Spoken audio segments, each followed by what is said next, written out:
ನಮಸ್ಕಾರ ನನ್ನ ಪ್ರೀತಿಯ ಬಂಧುಗಳೇ, ನಾನು ನಿಮ್ಮ ವಿಮಲ ತೇಜಾಕ್ಷಿ. ಈ ದಿವಸ ಸ್ವಾತಂತ್ರ್ಯ ದಿನಾಚರಣೆಯ ಬಗ್ಗೆ ಸರಳ ಭಾಷಣವನ್ನು ಪ್ರೌಢಶಾಲಾ ಮತ್ತು ಕಾಲೇಜ್ ವಿಭಾಗದ ವಿದ್ಯಾರ್ಥಿಗಳಿಗಾಗಿ ಸಿದ್ಧಪಡಿಸಿದ್ದೇನೆ. ಮೊದಲನೇದಾಗಿ ನಾವು ಗೌರವ ಸೂಚಕವಾಗಿ ಈ ರೀತಿಯಾಗಿ ಹೇಳಬೇಕಾಗ್ತದೆ.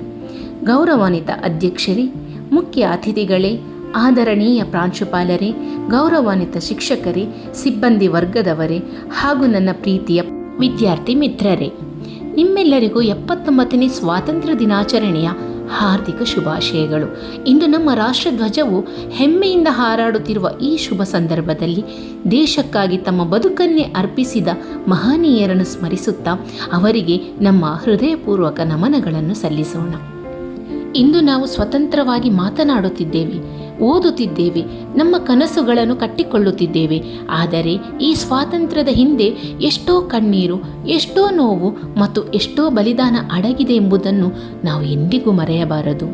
1857ರ ಮೊದಲ ಸ್ವಾತಂತ್ರ್ಯ ಸಂಗ್ರಾಮದಿಂದ ಆರಂಭವಾದ ಹೋರಾಟ, ಅಸಹಕಾರ ಚಳವಳಿ, ಉಪ್ಪಿನ ಸತ್ಯಾಗ್ರಹ, ಭಾರತ ಬಿಟ್ಟು ತೊಲಗಿ ಚಳವಳಿ ಸೇರಿದಂತೆ ಅನೇಕ ಹೋರಾಟಗಳ ಮೂಲಕ ನಮ್ಮ ಪೂರ್ವಜರು ದೇಶವನ್ನು ಸ್ವತಂತ್ರಗೊಳಿಸಿದರು.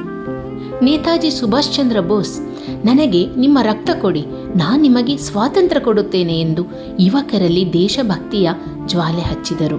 ಭಗತ್ ಸಿಂಗ್, ರಾಜ್ಗುರು, ಸುಖದೇವ್ ತಮ್ಮ ಪ್ರಾಣವನ್ನೇ ದೇಶಕ್ಕಾಗಿ ಅರ್ಪಿಸಿದರು. ಮಹಾತ್ಮ ಗಾಂಧೀಜಿಯವರು ಅಹಿಂಸೆಯ ಮೂಲಕ ಹೋರಾಟ ನಡೆಸಿದರು. ಕಿತ್ತೂರು ರಾಣಿ ಚೆನ್ನಮ್ಮ, ಸಂಗೊಳ್ಳಿ ರಾಯಣ್ಣ, ಉಳ್ಳಾಳ ರಾಣಿ ಅಬ್ಬಕ್ಕ, ಝಾನ್ಸಿ ರಾಣಿ ಲಕ್ಷ್ಮೀಬಾಯಿ, ವೀರ ಸಾವರ್ಕರ್ ಸೇರಿದಂತೆ ಸಾವಿರಾರು ವೀರರು ನಮ್ಮ ದೇಶದ ಸ್ವಾತಂತ್ರ್ಯಕ್ಕಾಗಿ ಅಡಿಪಾಯ ಹಾಕಿದರು.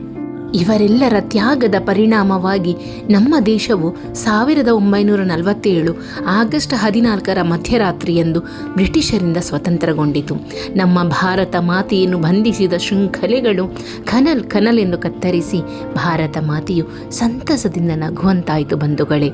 ಆದರೆ ಸ್ನೇಹಿತರೆ, ನಾವು ಕೇವಲ ಸ್ವಾತಂತ್ರ್ಯವನ್ನು ಆಚರಿಸಬೇಕೇ ಅಥವಾ ಅದನ್ನು ಉಳಿಸಿಕೊಳ್ಳುವ ಜವಾಬ್ದಾರಿಯನ್ನು ಹೊತ್ತುಕೊಳ್ಳಬೇಕೇ?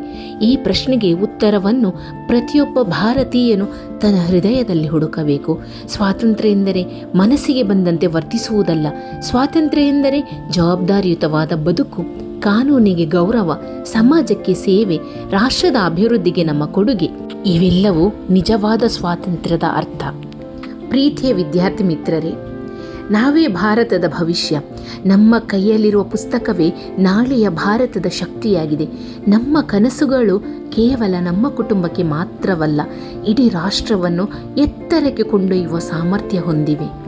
ಇಂದು ನಾವು ಮಾಡುವ ಪರಿಶ್ರಮವೇ ನಾಳೆಯ ಭಾರತದ ಯಶಸ್ಸಿಗೆ ಬುನಾದಿಯಾಗಲಿದೆ. ಆದ್ದರಿಂದ ಸಮಯವನ್ನು ಗೌರವಿಸಿ ಶಿಸ್ತನ್ನು ಅಳವಡಿಸಿಕೊಳ್ಳೋಣ. ಪ್ರಾಮಾಣಿಕತೆಯನ್ನು ಜೀವನದ ಮೌಲ್ಯವಾಗಿಸಿಕೊಳ್ಳೋಣ. ಡಾಕ್ಟರ್ APJ ಅಬ್ದುಲ್ ಕಲಾಂ ಅವರು ಹೇಳಿದಂತೆ, ಕನಸು ಎಂದರೆ ನಿದ್ರೆಯಲ್ಲಿ ಕಾಣುವುದಲ್ಲ, ನಿದ್ರೆ ಬಾರದಂತೆ ಮಾಡುವ ಗುರಿಯೇ ನಿಜವಾದ ಕನಸು. ಆದ್ದರಿಂದ ದೊಡ್ಡ ಕನಸು ಕಾಣುವ, ಆದರೆ ಆ ಕನಸುಗಳನ್ನು ಸಾಕಾರಗೊಳಿಸಲು ಅದಕ್ಕಿಂತ ದೊಡ್ಡ ಪರಿಶ್ರಮವನ್ನು ಹಾಕೋಣ.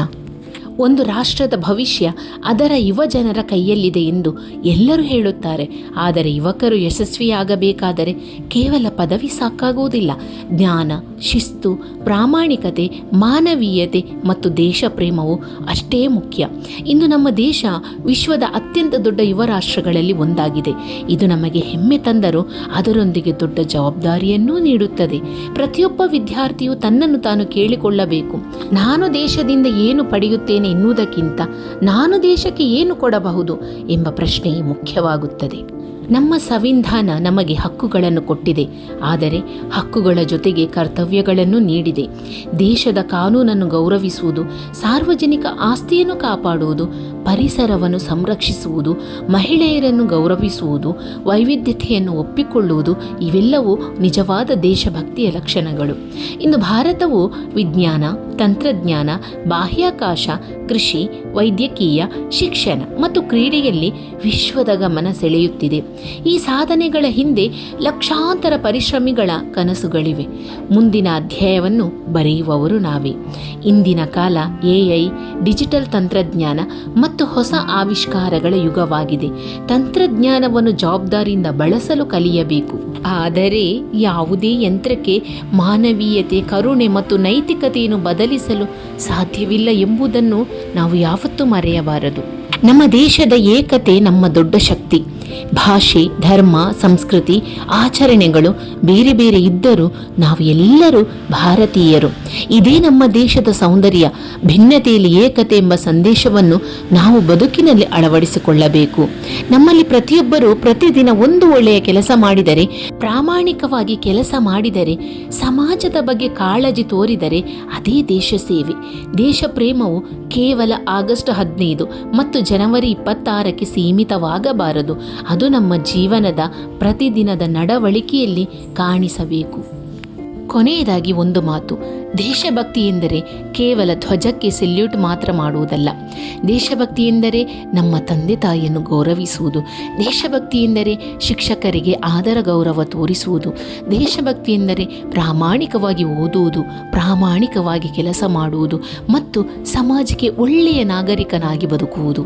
ನಾವು ಎಲ್ಲರೂ ಹೇಳೋಣ, ಭ್ರಷ್ಟಾಚಾರವಿಲ್ಲದ ಸ್ವಚ್ಛ, ವಿದ್ಯಾವಂತ, ಆರೋಗ್ಯವಂತ ಮತ್ತು ಅಭಿವೃದ್ಧಿ ಹೊಂದಿದ ಭಾರತವನ್ನು ನಿರ್ಮಿಸೋಣ.